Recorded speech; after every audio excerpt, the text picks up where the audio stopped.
గురుభ్యో నమః. శ్రీ సంపత్ గణపతి నమో నమః. ఈ సంవత్సరం మనకి ఈ నెల 7వ తారీఖు నుంచి 18 దాకా గణపతి నవరాత్రోత్సవాలు చేసుకుంటూ ఉంటాం. ఎందుకు గణపతి నవరాత్రులు చేయాలి, మనం అందరం గణపతి యొక్క ఆరాధన ఎందుకు తీసుకోవాలి, సనాతన కాలం నుంచి ఈ గణపతికి ఎందుకు విశిష్టత ఉన్నదని మనం తెలుసుకోవాలి. ఎందుకంటే నేటి కాలంలో కొన్ని ఆధునికమైన ఆలోచనతో యువతరం ఈ గణపతి నవరాత్రోత్సవాన్ని కాస్త పెడదోగా, అంటే కాస్త వేరే దోవకి వెళ్తుంది. అలా ఎడగూడదు. ముందు గణపతిని మనం మన యొక్క విజ్ఞాన శాస్త్ర ప్రకారం కూడా ఔషధ తత్వం కలిగిన దైవత్వం కలిగిన వాడు గణపతి. అలాంటి గణపతిని మనం ఆరాధన చేసేప్పుడు మన పితృదేవతల యొక్క ఆశీస్సు పొందగలుగుతాం, సంపదలు కలుగలుగుతుంటాం, విజ్ఞానాన్ని కలగజేసుకుంటాం. అది ఆ మూలాధారమైన ఆ దైవమూర్తిని మనం పూజ చేసే విధానం. అందుకనే నమో విఘ్నరాజాయ సర్వ సౌఖ్యప్రదాయనే దుష్టదారిద్ర్య వినాశాయ పరాయ పరమాత్మనే లంబోదరాయ మహావీర్యం నాగయజ్ఞోపవీత శోభితం అర్ధచంద్రధరం దేవం విఘ్నయూహం వినాశనం. విఘ్నాన్ని కలగ చేయాలన్నా, విఘ్నాన్ని పోగొట్టాలన్నా, అసలు విఘ్నాలే లేకుండా ఉండాలన్నా ఆ మూలాధార చక్రానికి అధిపతైన గణపతిని మనం పూజ చేస్తాం. గణపతి అంటే మన తల్లిదండ్రులే, గణపతి అంటే గురువే, గణపతి అంటే గ్రహాల్లో రవి, రాహువు, కేతు యొక్క సంబంధమైన దోషాలను పోగొట్టేవాడు. ఋషులు మనకి చాలా విజ్ఞానపరంగా ఈ దేవుణ్ణి మనం పూజ చేసే విధానాన్ని ఒక రూపకల్పన చేశారు. ఫస్ట్ మనం పూజ చేసేప్పుడు వినాయక చవితి అంటాం. ఆ వినాయక చవితిలో కొన్ని పనులు చేసి తెలియక వినాయకుడు పూజ చేయడం ఈ దోషాలు ఉన్నాయి, ఈ దోషాలు పోగొడతాం. అంటే కృష్ణ పరమాత్ముడు ఆ యొక్క వినాయక వ్రతం చేయకపోవటం, ఆ పాలల్లో కృష్ణుడు మన చంద్రుడు కనపడితే ఆయన దోషపూరితుడైనాడని మళ్ళీ అయిపోయాను. అంటే మనస్సుకు వికలం కలగకుండా, చంద్రుడు అంటే మనస్సుకు వికలం కలగకుండా చేసే ఘనత ఆ యొక్క పరమాత్ముడైన మన గణపతికి ఉంది.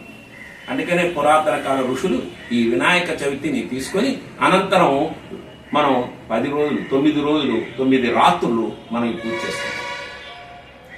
9 రాత్రుల్లో ఫస్ట్ రోజు నాడు మనం వినాయక చవితి చేస్తే రెండో రోజు పంచమి వస్తుంది, ఋషి పంచమి అంటాం. ఒక్కొక్క రోజు ఒక్కొక్క పర్వదినం, 9 రోజులు 9 పర్వదినాలు. లాస్ట్ లో మనం చేసే చతుర్దశి నాడు మనం అంటే పౌర్ణమి ముందు రోజు నాడు నిమజ్జనం చేస్తాం. అంటే అనంత పద్మనాభ స్వామి వారి వ్రతం చేసుకునే రోజు. ఇది వ్రతానికి సంబంధించిన ఫలితం మనం పొందుతాం. పితృదేవతల యొక్క ఆశీస్సులు పొందుతాం, సంపద కలుగుతాయి, అలాగే ఐశ్వర్యం కలుగుతుంది, జ్ఞానాన్ని కలుగుతుంది. అలా కాకుండా మనకి 5 గ్రహాలు అనుకూలిస్తాయి, సర్వదోష నివారణ చేసేది. అలాంటి గణపతిని మనం ఆరాధన చేస్తున్నామంటే ఎంత సంపద పొందాలి. అందుకనే మనం చదువుతాం, ఆ గణపతి నా చేతి వల్ల పుట్టన కంఠమున వాక్కునందు విఘ్నములు కలిగించకుండా ఉంది నాయన అంటాం. తొలుతన విఘ్నమస్తు దుర్జటి నందన నీకు మొక్కెదన్ భరితము చేయమయ్య నేను ప్రార్థన చేసిదనేకదంత నా వలపటి చేతి కంఠమున వాక్కునెప్పుడు వాయుగుండము తలుపును నిన్ను వేడిదను దైవగణాధిపలోకనాయక. తలచితినే గణనాథుని తలచితినే విఘ్నపతిని తలచిన పనిగా తలచితినే రంభుని తలచితినే నా విఘ్నములు తొలగొట్ట కొరకును అటుకులు కొబ్బరి పలుకు చిటి బెల్లము నానుగురాలు చెరుకు రసంబున్ నిటలాక్ష అగ్రసుతునకు అటుతరముగ బిందు చేసి ప్రార్థించదన్ మరి. అది ఆ విఘ్నాలన్నిటినీ పోగొట్టదు. వాస్తవంగా ఈ గోచారం ఇచ్చేవాడు మనం చూస్తే రాజు కుజుడు, మంత్రి శని భగవాన్. ఈ 2 కలయిక అనేక విపత్తులకు కారణమవుతుంది. అలాంటప్పుడు గణపతిని 9 రోజులు చక్కటి ఏదైతే ఋషి పరంపరంగా మనకి ఇస్తున్నారో ఆ యొక్క ధర్మంతో, సనాతనమైన ఆచారంతో, సనాతనమైన ధర్మంతో మనం మడి ఆచార శుద్ధితో మనం చేయగలిగితే మనకు ఆ విఘ్నాలన్నీ. అంతటి ఘనమైన ఈ యొక్క గణపతి నవరాత్రులు క్రోధినామ సంవత్సరంలో సెప్టెంబర్ 7 నుంచి 9 రాత్రులు మనం చేసుకుంటాం. నేను ముఖ్యంగా ఈ యొక్క గణపతి నవరాత్రి చేసే వాళ్ళందరికీ మనవి, ఏదైతే ఋషులు ఎలాంటి పూజా పునస్కారాలు తెలియజేసి మనకి ఆ యొక్క విధానంగా మనం పూజ చేయాలి.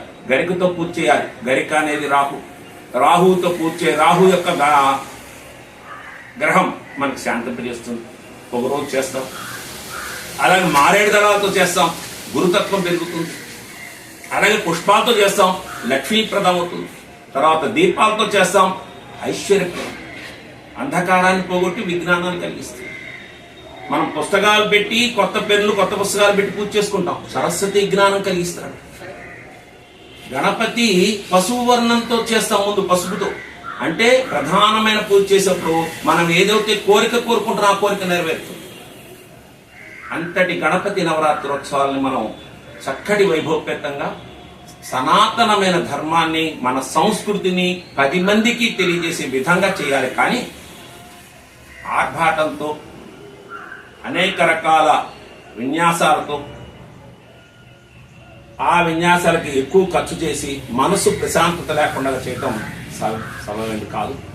కనుక వ్యక్తులారా, గణపతి నవరాత్రులు చేసే వాళ్ళందరికీ కూడా నేను తెలియజేసేది ఏంటంటే, మంచి బుద్ధితో మంచి జ్ఞానంతో మనం చేయాలి. చేస్తే అది నిజంగా ఐశ్వర్యప్రదం అవుతుంది. మేము 35 సంవత్సరాలుగా మన భావపురి పట్టణంలో సంపత్ గణపతి పరివారం యొక్క ఆధ్వర్యంలో గణపతి నవరాత్రులు చేసుకుంటున్నాం. ఈ సంవత్సరం కూడా మనం భావదేవుడి యొక్క ఆశీస్సులతో భావనారాయణ స్వామి గుళ్ళో సామూహికమైన పూజా కార్యక్రమాలు నిర్వహించుకుంటున్నాం. అందరికీ అనేక రకాలైన పూజా విధానాన్ని నేర్పుతున్నాం. అందరిలో దైవ